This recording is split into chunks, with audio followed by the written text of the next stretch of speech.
or fear about something that is exacerbated and becomes an anxiety attack. Or it can be from life events, and you could have had a traumatic youth, and maybe you survived your childhood and your youth, and now you're an adult, and you never really dealt with those things that happened to you as a child.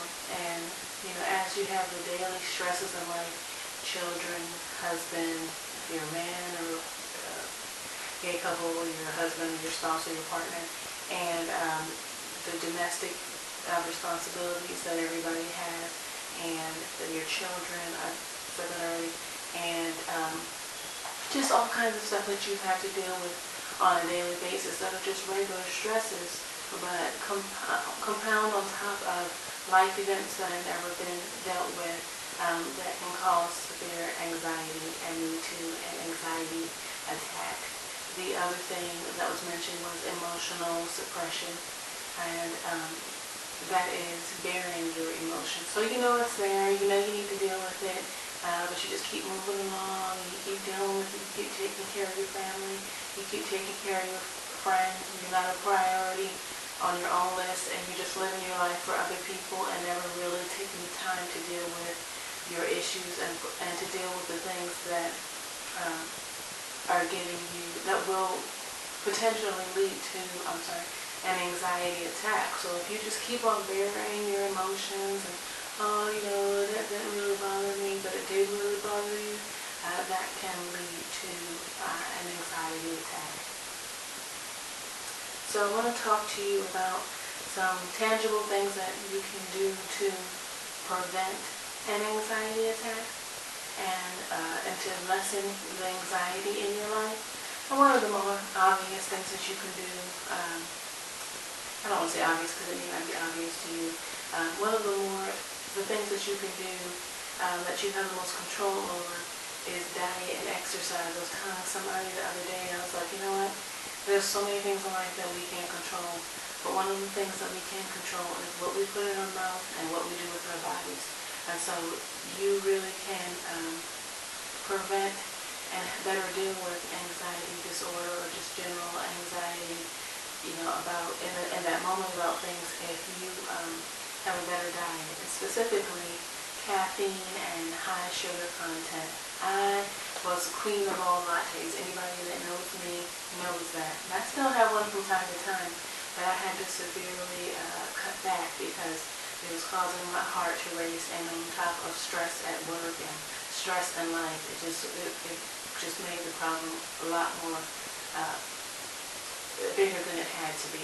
So if you're suffering with anxiety, if you're a high stress person, if you're in a high stress situation, try reducing your sugar intake and your caffeine intake.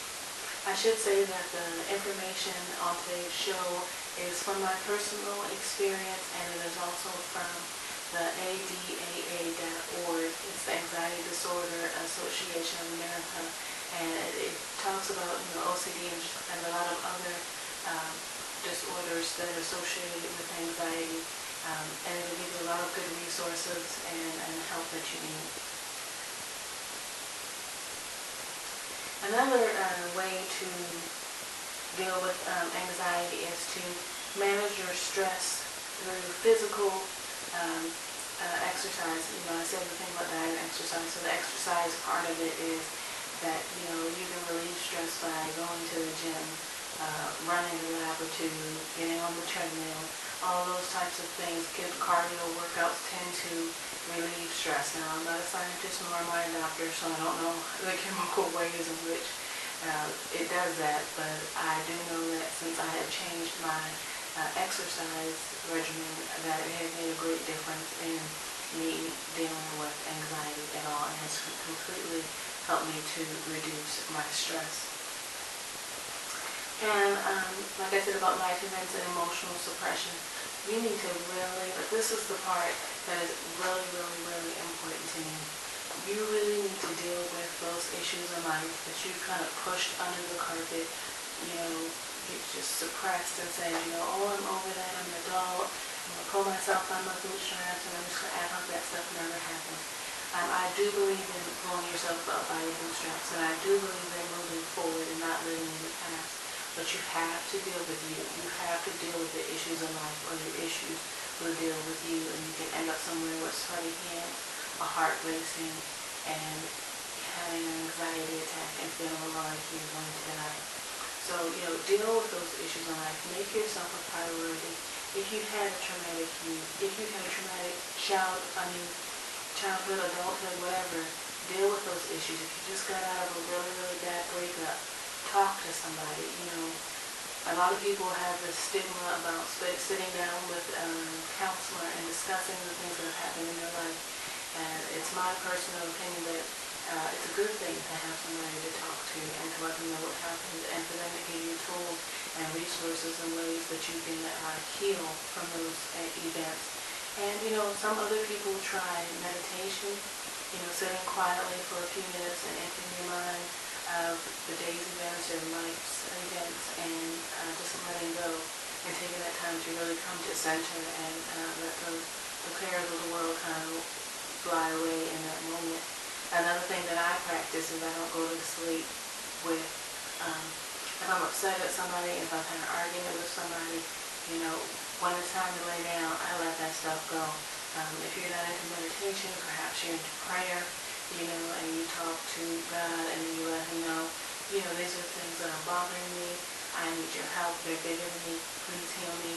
And that's another way that you can deal with your emotional issues and the life events that can lead to severe anxiety. Before I tell my story, one of the number one things I want you to remember from today's show is that should you find yourself with the sweaty hands and your heart racing and feeling like something's sitting on your chest, if your arm feels like it's going numb, Women, February